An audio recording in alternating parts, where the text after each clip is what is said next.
Hi friends, எல்லாம் எப்படி இருக்கீங்க? இன்றைக்கி நம்ம என்ன பார்க்க போகிறோம்னு பார்த்தீங்கன்னா, சிட்டுக்குருவி ஃப்ரைட் ரைஸ் தான் பார்க்க போகிறோம். நம்ம வீட்டு அரபி பையனுக்கு ரொம்ப பிடிக்கும் இந்த சாப்பாடு. வாங்கிட்டு வந்து செய்ய சொல்லியிருக்காப்புல. வாங்க எப்படி பண்ணுறது என்னென்னு பார்ப்போம். மஞ்சளாக இருக்கிறதெல்லாம் அந்த குருவியோட கொழுப்பு. 3 மீடியம் சைஸ் வெங்காயம் ஸ்லைஸாக வெட்டி வச்சுருக்கோம். பச்சை மிளகா ஒரு 4 பீஸு சின்ன சின்ன வெட்டி வச்சுருக்கோம். ஃபஸ்ட்டு என்ன பண்ண போகிறோம், ஃப்ரை பண்ண போகிறோம் அந்த குருவியை. அதாவது அடுப்பை லோ சிம்மில் வச்சு விட்டு நம்ம என்ன பண்ணணும், லைட்டாக ஃப்ரை பண்ணிகிட்டே இருக்கணும். ஆயில் ஊற்ற தேவையில்லை, அந்த கொழுப்பில் உள்ள ஆயிலே அது மெல்ட் ஆகி அதிலே ஃப்ரை ஆகிரும்.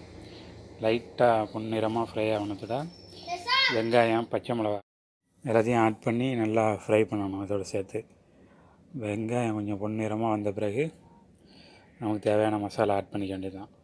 நம்ம இதில் என்ன ஆட் பண்ண போகிறோம்னா, உப்பு சால்ட் ஆட் பண்ண போகிறோம். அடுத்தது மஞ்சத்தூள் கொஞ்சமாக ஆட் பண்ண போகிறோம், ஒரு ஸ்பூன் அளவுக்கு. அதுக்கப்புறம் மசாலா, மிக்சடு மசாலா இருக்குல்ல, பிரியாணி மசாலா அதான் போட போகிறோம். அதான் பையனுக்கு அதான் பிடிக்கும். அதை போட்டு லைட்டாக ஆட் பண்ணி நல்லா போட்டு ஃப்ரை பண்ண பிறகு மசாலா வாடையெல்லாம் போய் நல்லா குருவி நல்லா வெந்துடும். அதன் பிறகு நம்ம எத்தனை பேர் சாப்பிட போகிறோம்னு பார்த்துக்கிட்டு அதுக்கு தகுந்த மாதிரி ரைஸு ஆட் பண்ணிக்க வேண்டியது தான். நாங்கள் 3 பேர் சாப்பிட போகிறோம்.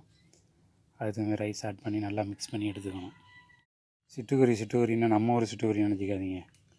இங்கே கத்தார் ஜங்கிளில் இருக்கக்கூடிய ஒரு பறவை இது. நம்ம ஊர் சிட்டுக்குருவி மாதிரியே தான் இருக்கும் பார்க்குறதுக்கு அந்த சைஸில்.